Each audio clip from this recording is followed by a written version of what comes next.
నా పేరు రాపోలి యాదగిరి. మా ఫాదర్ పేరు పరమేశ్వర్. మా శివన్నగూడెం గ్రామం, నల్లగొండ జిల్లా. మా ఎమ్మెల్యే కోమటిరెడ్డి రాజగోపాల్ రెడ్డి, మా ఎంపీ చామల కిరణ్ రెడ్డి. నేను ఈసారి శివన్నగూడ గ్రామ పంచాయతీ సర్పంచ్గా పోటీ చేయడానికి సిద్ధపడ్డాను. అది కూడా కాంగ్రెస్ గవర్నమెంట్ చేసిన ఈ ఇద్దరు పిల్లల ఒక నిబంధనలు తీసేసింది కాబట్టి ఈసారి నాకు అవకాశం వచ్చింది. దీని శివన్నగూడ ప్రజలందరూ మంచి ఉద్దేశంతో నన్ను ఆశీర్వదించాలని కోరుకుంటున్నాను. గ్రామానికి మంచి చేయాలనే ఉద్దేశంతో చేసినాను, అంతేగాని నేనేదో సర్పంచ్గా పోటీ చేస్తాను కానీ ఇంకోటి కానీ నేను చేయలేను. దానికి ఎప్పుడు కూడా నా విలేజ్లో మంచిగా ఉండాలి, అన్ని గ్రామ పంచాయతీలో మంచిగా ఉండాలి. కొన్ని హైదరాబాద్ నుంచి నేను వస్తుంటే గండమాల గూడమైన అలాంటి ఊళ్ళల్లో చాలా మంచి యాక్టివిటీస్ ఉంటాయి, కానీ మన గ్రామం ప్రతి దాంట్లో వెనుకబడిపోయింది.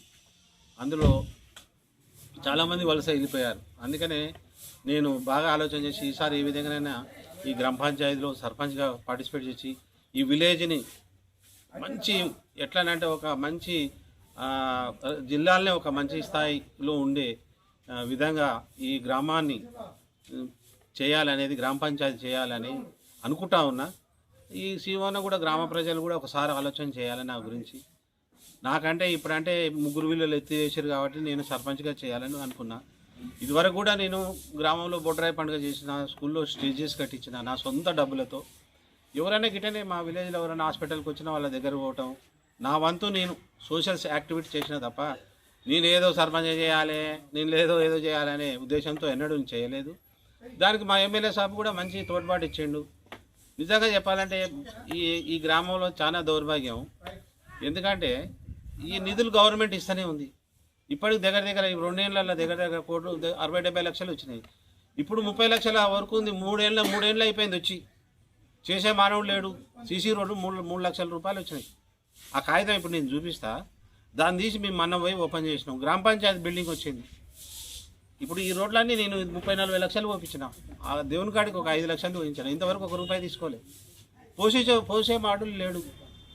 ఇప్పుడు సర్పంచ్ అయినా వాడు ఏదో 30 లక్షలు 40 లక్షలు ఏదో ఖర్చు పెడతాడు. ఎక్కడానికి వస్తాయి వాళ్ళకు? మొత్తం మిడిల్ క్లాస్ ఫ్యామిలీసు. ఈ విధంగా చేస్తే ఈ విలేజ్ చేయడానికి అవుతుంది. బొడ్రాయి నేను ఒక బొడ్రాయి పండుగ చేసిన. ఊళ్ళో ఒకటేసారి చేసిరని మంది అందరూ అంటే నా దగ్గర ఉండేటోడు మన మైల నరసింహ అని. అయితే అడుగుకి అనేది అన్న నువ్వు ఏమన్నా కానీ మన ఇట్లా ఒకటి వస్తుండే, రెండోసారి 7-10 లక్షలు నేను బొడ్రాయి పండుగ కూడా చేసాను. దానికి మా ఎమ్మెల్యే రాజగోపాల్ రెడ్డి సార్ వచ్చాడు. అప్పటి నుంచి నేను ఇక రాజకీయాలలో ఆయన ఎంబడి తోడోడు పడకుండా నన్ను చాలా మంచిగా లైక్ చేస్తాను. నేను కూడా ఆయన అంతకన్నా ఎక్కువ చేస్తాను. ఏంటంటే ఆయన మా ఎమ్మెల్యే సాబ్ ఏంటంటే మీకు తెలిసే ఉండు, ఇప్పుడు ఆయన పెద్ద నేషనల్ వైజ్గా పేరున్న వ్యక్తి. ఆయన ఏంటంటే చేసేది మన యాక్టివిటీస్ ఎటు ఉండాలంటే వాడిని ఎవరికైనా హెల్ప్ చేస్తే మన జీవితాంతం గుర్తుండే పని చేయాలి. నిన్నమన్నా వానికి కిడ్నీలు పోయినా 12.5 లక్షలు ఇచ్చాడు ఆయన చూసి. ఆయన అంత పెద్ద చేసిన నేను నా ఊళ్ళోనే కొంచెం ఎంతో చేయాలనే ఉద్దేశం, అంతే తప్ప ఇదేదో సర్పంచ్ వస్తుంది నాకేమో లక్షలు వస్తాయి, కోట్లు వస్తాయి, లేకపోతే ఇంకేదో వస్తుంది అనే ఉద్దేశం లేదు. రేపు నేనేదో పెద్ద ఇంకోటి అయ్యేదో లేదు. విలేజ్ ఏంటంటే ఊళ్ళో పోతే ఇంకొక చిన్న విషయం చెప్తా. మా ఊళ్ళో నిన్నమన్నా ఏంది మన ఊరబోనాలు వెళ్ళాయి. దాన్ని ఏమంటారు, పెద్ద ఊరబోనాలు అని వెళ్ళాయి. బోనాలు బంద్ అయిపోయినాయి. నేను ఆ నుంచి 40,000 రూపాయలు పంపిస్తే తెల్లారి బోనాలు తీశారు. అలాంటి దౌర్భాగ్య స్థితికి వచ్చింది ఈ గ్రామం. ఈ చుట్టుపక్కల ఊళ్ళల్లో ఇంతమంది ఉన్నారు, కనీసం బోనాలు కూడా పండుగలు కూడా చేసుకోలేని పరిస్థితి వచ్చింది ఈ గ్రామంలో. ఇంత దిగజారిన వ్యవస్థకు వచ్చినప్పుడు మాలాంటి వాళ్ళు ఏంటంటే ఎప్పుడన్నా మాకు ఇక్కడ వ్యవసాయం ఉంది, 10-15 ఎకరాల వ్యవసాయం ఉంది, ఊళ్ళో ఇల్లు ఉంది. హైదరాబాద్ దగ్గర 40-50 నిమిషాలు మేము రోజుకు ఇట్లా ఏంటంటే మా ఇద్దరు మరుగుడం పోవాలంటే ఒక గంట పట్టేది. ఇప్పుడు ఏదో హైదరాబాద్ పోవాలంటే ఒక 45 నిమిషాలు 50 నిమిషాల్లో పోతున్నాం. ఆడికి హైదరాబాద్కి విలేజ్కి పెద్ద దూరం లేదు. ఏదైనా ఉంటే మనం పొద్దుగాలు ఇటు రావచ్చు, మళ్ళీ అట్లా పోవచ్చు.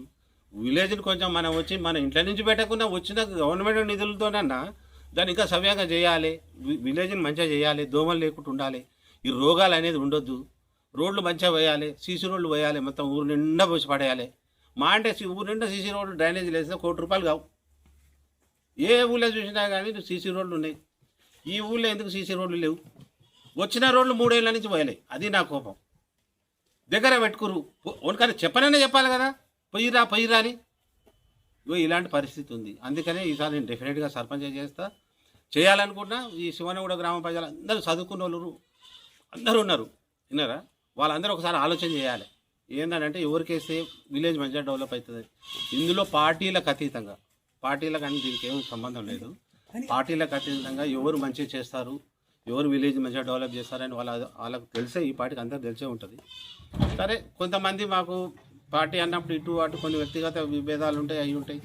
దాని గురించి మనం ప్రతి విలేజ్లో ఉంటాయి, ఎవరికైనా ఉంటాయి. మా విలేజ్లో కూడా అట్నే ఉంటాయి. దాని గురించి ఇక వాళ్ళే ఆలోచన చేసుకోవాలి. మా కాంగ్రెస్ పార్టీ తరపు నుంచి అయితే ఇంకా 3 సంవత్సరాలు ఉంది మా గవర్నమెంట్.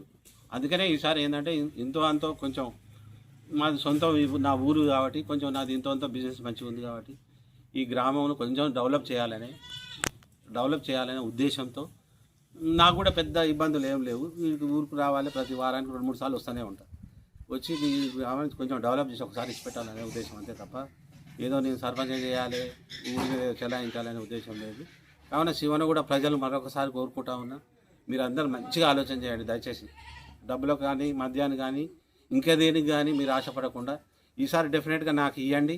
5 సంవత్సరాలలో ఈ గ్రామాన్ని ఏ విధంగా చేస్తాననేది మీరు చూడాలి. దాన్ని ఒక రోల్ మోడల్గా శివనగూడ గ్రామ పంచాయతీని చేయకపోతే జీవితంలో నేను ఎన్నడూ కానీ ఏ పదవి కూడా అడగను. మీరు ఒక్కసారి నాకు అవకాశం ఇవ్వాలని శివనగూడెం ప్రజలందరూ మరొకసారి కోరుకుంటూ మీ అందరి ఆశీర్వాదాలు ఉండాలని కోరుకుంటున్నాను.